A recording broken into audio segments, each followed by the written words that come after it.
Listen to that. You hear it?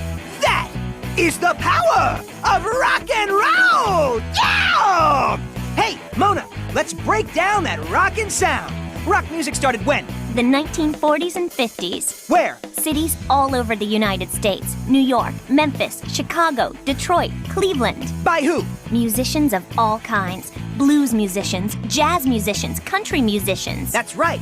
These musicians started mixing elements of blues, jazz, country, and gospel together. They also had access to technology that was brand new at the time. Stuff like electric guitars, amplifiers, and microphones. And because lots of teenagers were looking for new kinds of exciting music, a new musical style was born. Rock and roll! Yeah! And what instruments did they use to get that rock and roll sound? Electric guitar, bass, piano, and saxophone were some of the most popular. And a drum kit, usually made up of a bass drum, snare drum, toms, a hi-hat, and cymbals. You'll get a chance to play with some of those instruments later. That's right. Now, Ramona, what was that early rock and roll sound? Well, musicians took a boogie-woogie rhythm, like this,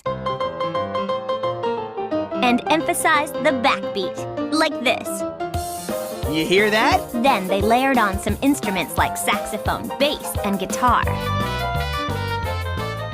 Okay, here's the deal. Huge rock extravaganza at the mall coming up. I want that gig. I want it. So we gotta turn ourselves into the hottest rock band in town.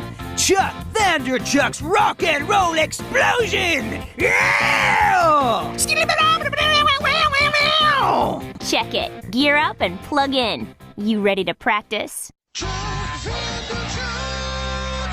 Jump! Jump!